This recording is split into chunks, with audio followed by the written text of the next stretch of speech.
tire. D'accord. Préparant un autre et reste dans la tranchée. Oh, tu peux t'évanouir, reviens, t'évanouir.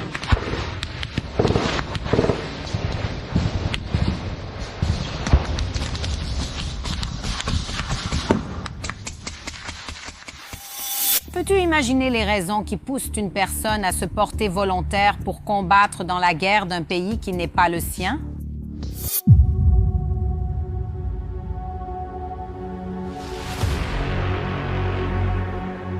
Le gouvernement brésilien a officiellement confirmé la mort de 22 citoyens brésiliens tombés au combat dans la guerre en Ukraine, en plus de plus de 40 qui restent portés disparus. On estime qu'environ 300 Brésiliens se trouvent encore en première ligne, agissant comme volontaires dans l'armée de Volodymyr Zelensky. Cet enrôlement massif de Brésiliens attire l'attention non seulement par le nombre, mais aussi par le contexte. Le conflit entre la Russie et l'Ukraine, qui est sur le point d'atteindre 4 ans, est déjà considéré comme le plus sanglant d'Europe. Depuis la Seconde Guerre mondiale, avec plus de 400 000 soldats tués et des dizaines de milliers de civils touchés. Dans cette vidéo, nous allons explorer les motivations qui poussent les Brésiliens à s'enrôler dans la guerre en Ukraine et les défis qu'ils affrontent sur le front. Soyez les bienvenus à Vie à la caserne. Honneur militaire pour un autre combattant tombé dans la guerre en Ukraine. Mais il n'y a pas que le drapeau ukrainien sur le cercueil.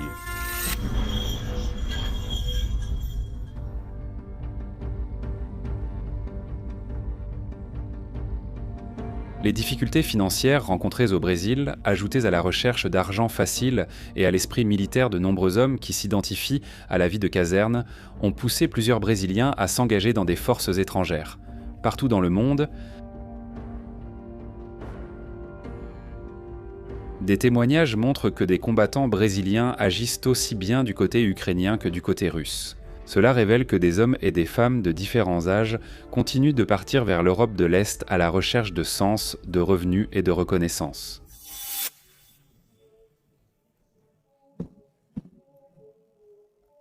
Dans un passé récent, de nombreux Brésiliens qui cherchaient à servir dans des forces étrangères orientèrent leurs efforts vers des légions traditionnelles comme la Légion étrangère française et la Légion étrangère espagnole.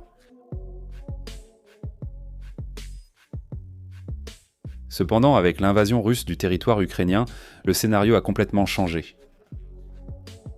La guerre est devenue non seulement une opportunité de gain financier, mais aussi un espace d'identification idéologique avec la cause ukrainienne. Musique.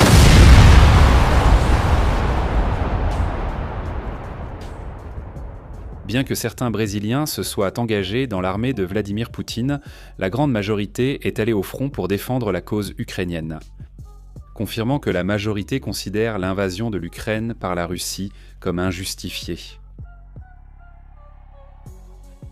Avec des promesses de salaire pouvant atteindre 25 000 réés, le gouvernement ukrainien a investi dans des campagnes de communication internationales pour attirer des volontaires.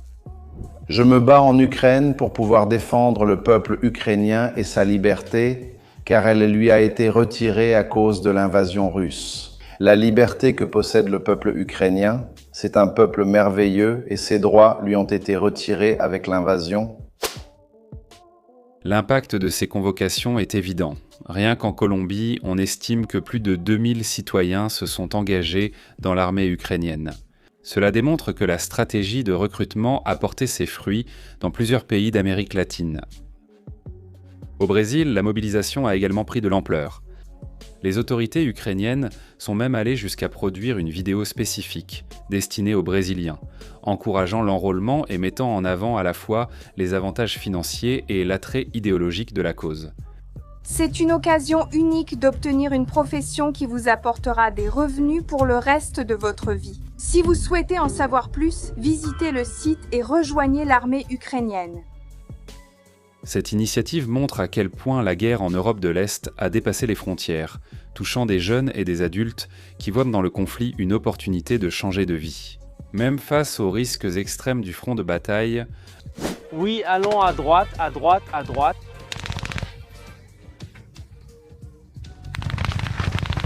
À droite, à droite.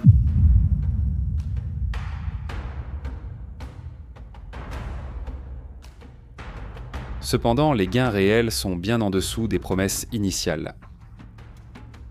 Les volontaires qui restent en dehors de la zone de combat reçoivent environ 6000 réés par mois, tandis que ceux qui opèrent directement sur la soi-disant ligne rouge gagnent environ 14 000 réés, grâce à une prime d'environ 400 réés par jour pour chaque mission.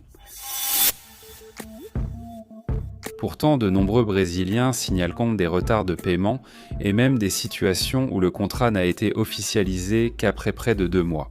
Déjà intégré à l'armée, cela a engendré insécurité et frustration chez les combattants. Et pour vous, combattants qui aimez toujours être prêts, le kit avec 2 lampes tactiques militaires T9 est votre allié idéal. Avec la lumière LED la plus puissante du monde et fabriquée par usinage sous pression, la T9 est durable et résistante à l'eau. De plus, elle possède une poignée ergonomique et résistante à la corrosion. Elle est donc idéale en cas de coupure de courant, pour le camping ou les urgences sur la route. En cliquant sur le lien dans la description ou le commentaire épinglé, vous abonnez à Vida no Cartel. Vous obtenez 2 lampes torches tactiques militaires T9 pour le prix d'une, et ainsi vous pourrez en avoir une dans votre sac à dos et une autre à la maison. Cliquez dès maintenant et profitez de la promotion. Au-delà des questions financières, la survie quotidienne dans la guerre en Ukraine est marquée par d'énormes difficultés. Près du front, les soldats doivent s'abriter dans des tranchées ou des maisons abandonnées, affrontant des conditions précaires de logement et d'alimentation. Les fournitures fournies par l'armée ne leur parviennent pas toujours, obligeant les combattants à improviser. Beaucoup de combattants finissent par compter sur les dons des habitants locaux, partageant les rares ressources disponibles ou même chassant pour assurer le minimum vital à leur survie. Cette dure réalité met en évidence le contraste entre les promesses faites lors du recrutement et le quotidien difficile auquel ils sont confrontés en première ligne de la guerre. Sors de derrière.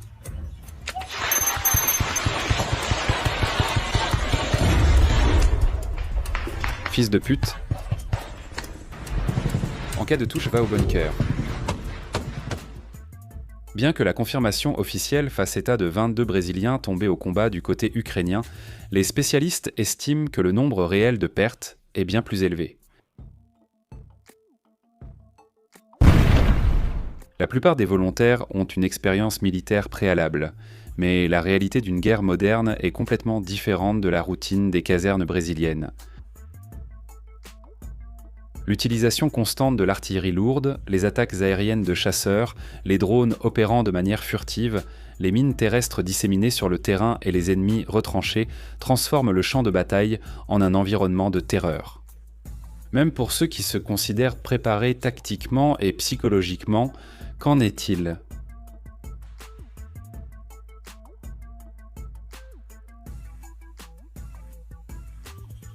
Les affrontements ont lieu sans interruption, 24 heures sur 24, 7 jours sur 7 exigeant une endurance physique et mentale continue.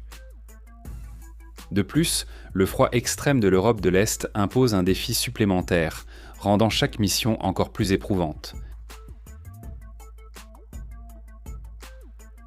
Pour les Brésiliens qui se sont engagés, la guerre n'est pas seulement une épreuve de courage, mais une expérience qui met à l'épreuve les limites humaines dans des conditions adverses et impitoyables.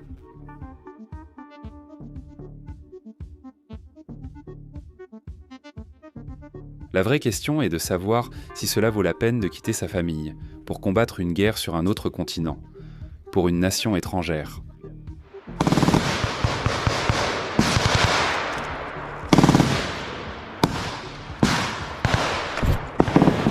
C'est une décision profondément personnelle, marquée par des motivations, des difficultés et des objectifs de vie qui varient d'une personne à l'autre.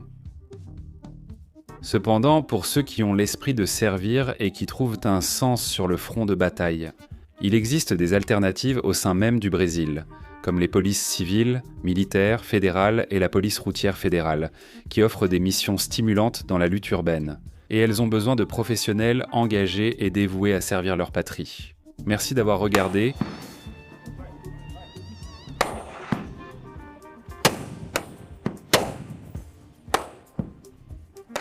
Pour ceux qui vibrent avec cette vocation, cela vaut la peine de consulter les vidéos que nous avons réalisées sur le GRR, de la police routière fédérale et du RECOM de la police militaire de Rio de Janeiro, qui sont des exemples de forces policières agissant quotidiennement pour défendre la société brésilienne.